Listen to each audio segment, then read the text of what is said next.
नमस्कार साथियों।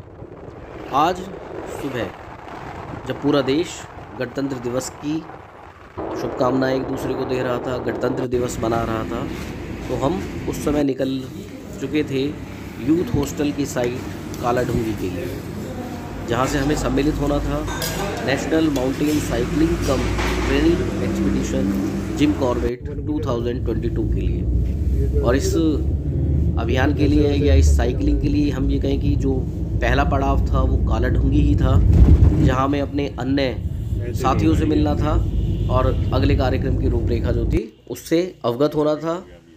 कुल मिलाकर अगले 6 दिन हमें यहीं बिताने थे, यहीं मतलब उत्तराखंड में ही, और हमें अलग अलग स्थानों की साइकिलिंग करनी थी।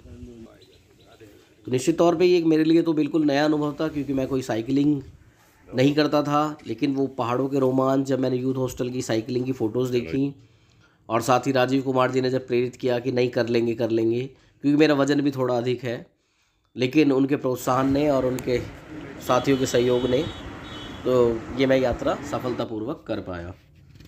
तो जब हम कालाढूंगी पहुँचे तो उस समय तक जो हमसे पहले वाला कैंप था, जो हमसे पहले वाली टीम थी, वो क्योंकि उस समय साइकिलिंग के लिए गई हुई थी, तो वहाँ पर हमें कोई नहीं मिला, केवल एक साइकिल वाला जो रिपेयर के लिए रखे हुए थे उनके अलावा। तो उन्होंने हमें बताया कि अभी पूरी टीम बाहर गई हुई है, लेकिन आपके लिए कैंप अलॉट है, आप चाहें तो उस कैंप में रुक सकते हैं। लेकिन हमने वहाँ ना रुक कर, जो आप सामने वीडियो देख रहे हैं, जो गाँव आप देख रहे हैं, ये देव रावत जी के बेटे की ससुराल था। एक हमारे साथी हैं देव रावत जी, उनके बेटे की ससुराल वहीं उत्तराखंड में ही देवीपुरा गांव में थी। तो हम उनके साथ उसी गांव में चले गए, और यहीं जो आप सामने वीडियो देख रहे हैं ये विजय यादव जी, तो यहाँ हमने वहाँ पर स्थानीय गांव का जो भ्रमण है, बहुत ही खूबसूरत गांव था। जनवरी के मौसम में गांव बहुत ही सुंदर लग रहा था। वहाँ के शिव मंदिर के भी दर्शन किए, और उसके पश्चात हमने यहाँ दोपहर का भोजन भी खाया। दोपहर का भोजन, आप ये कहिए क्या शानदार मेहमान नवाजी थी उनकी, उस परिवार की। एक तो इतना खूबसूरत घर, जैसे मानो सपनों जैसा घर हो, और वो उसके बावजूद इतना शानदार खाना। तो दोपहर का खाना भी हमने वहीं पर खाया और शाम की चाय भी हमने वहीं पी।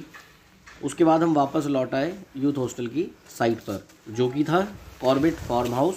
ऐसा माना जाता है कि जिम कॉर्बेट, जो ये फार्म हाउस जो है वो जिम कॉर्बेट से जुड़ा हुआ है। कॉर्बेट अपने समय में जब यहाँ रहते थे कालाढूंगी, आप सबको पता होगा कालाढूंगी उनका मेन निवास स्थान था। और ये जो फार्म हाउस आप देख रहे हैं सामने, इसे वर्तमान में एक रिसोर्ट की तरह का रूप दे दिया गया है। ये पूरा का पूरा लीची का बाग है, लीची और आम का, और इसी के बीच बीच में ये कॉटेजेस बनी हुई हैं, जो कि पक्का स्ट्रक्चर है। पक्षियों के रुकने की व्यवस्था या ठहरने के लिए उनके लिए भी उचित व्यवस्था की गई है। इसके अलावा इसे सुंदर तरीके से एक रिसोर्ट का रूप देकर यूथ हॉस्टल ने भी यहाँ पर अपने कैंप्स लगा रखे हैं। यूथ हॉस्टल की अधिकतर साइट्स इसी तरह के कैंप में आयोजित की जाती हैं। तो हमारे लिए भी यह कैंप अलॉटेड था। हम शाम को जब वापस लौटे, आते ही हमें जो हमने ये अपने कैंप वगैरह देखे, और शाम को यहाँ पर चाय के दौरान अन्य साथियों से भी मुलाकात हुई।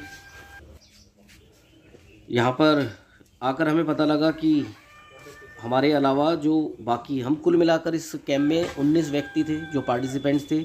इसके अलावा 2 हमारे कैंप लीडर थे, और एक हमारे साइकिलिंग के लिए रिपेयर करने वाले कह लीजिए, साइकिल के ध्यान रखने वाले कह लीजिए, तिवारी जी थे।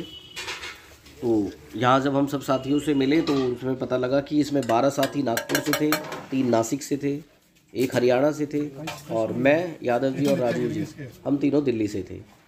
तो कुल मिलाकर ये था कि एक शानदार एक्सपीडिशन शुरू हो चुकी थी, जिसका हर दिन एक रोमांचक भरा था, और हमने इस पूरे पल का आनंद लिया। आप जुड़े रहिए, अगली वीडियो में आपको अपने नए पड़ाव पर लेकर चलेंगे। दिल्ली वाले सब साथ में लेते